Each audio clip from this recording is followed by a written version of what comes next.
Hey, I'm Matthew Giorgio. Are you a note taker? Do you like to take notes? I'm a note taker. I'm not a heavy note taker. I would describe myself more as a strategic note taker in that, I don't have my head down constantly taking notes. I think it's more important to be able to, look eye to eye with the people you're meeting with and just strategically take the right notes about actions and important key information. Anyway, for my entire adult life, ever since gadgets started to become available, I started looking for the best note-taking device because, paper's great, but not great. You can't search it, you can't store it, all those negative things related to paper. And so I was constantly buying new gadgets and trying to find the best writing experience. And I want to tell you where I'm at and where, what I've kind of used over the years and what I think is actually pretty good right now. So back in the early days, I remember I had a Casio. It didn't even have writing. It was more, if you remember those Casio things, almost like calculators, and you could have keyboards on them, and you could type kind of to-do lists and stuff. So I actually started with one of those, and eventually I got to a Palm Pilot. And the Palm Pilot, some of you may remember, looks like this, almost exactly like this. Now this is actually a handspring visor. So Palm Pilot was the first company to kind of come up with something, although Apple had a Newton. Which kind of died a quick death prior to all that. But then Palm Pilot kind of revolutionized the little note taker. And then there was a group of people in Palm, the company who made the Palm Pilot, who left and started a competing company called Handspring. Eventually, both of them, I think, went out of business. But I wish I still have my Palm Pilot. I don't. I do have this Handspring. And then moved on to this HP iPack. So this one was really cool because I think it was the first device that actually was like a note-taking tool like this, but actually had cellular phone built into it. You can see the huge antenna, and this thing's pretty thick and heavy.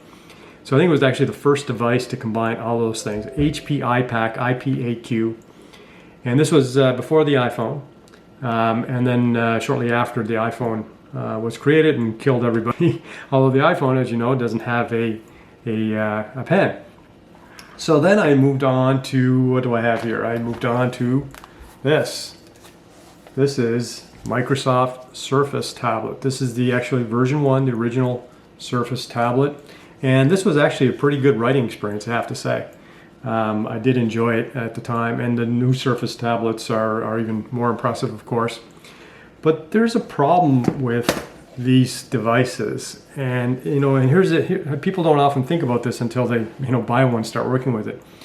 Is usually if this is your main device, your main notebook computer, and you want to take notes, well, you're not taking notes on the same device you're using. You're usually taking notes on the side, right? You're researching something, you're on a meeting or whatever it is on your computer, and you need something on the side to take the notes on. So as amazing as this may be as a note-taking tool, it actually doesn't work from a productivity standpoint because you need that side thing. So you end up going back to paper and then plugging back in notes. Of course, if you're doing drawing and that kind of thing and you don't need to do anything else and just focus on your writing, then something like this can certainly work for you.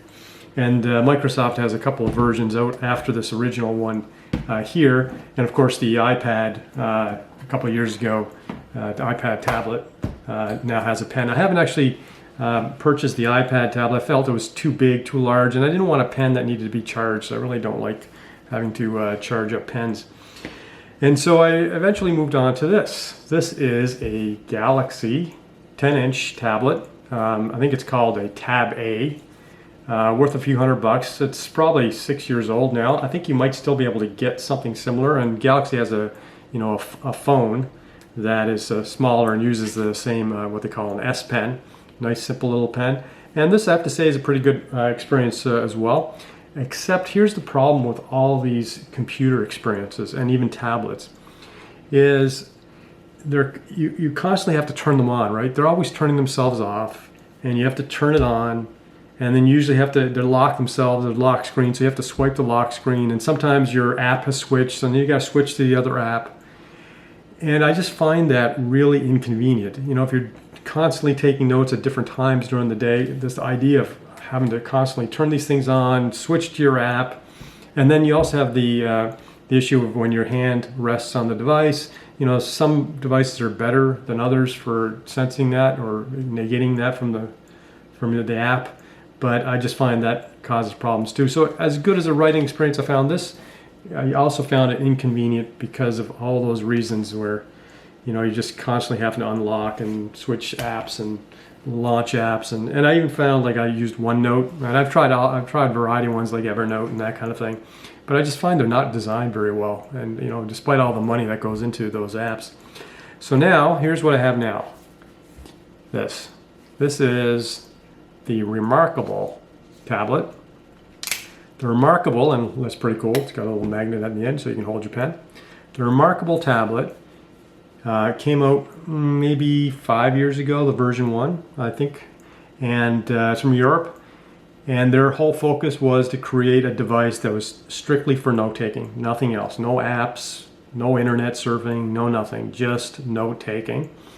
And I didn't get version 1 because I felt it probably would have some issues, so I waited to version 2. This is version 2.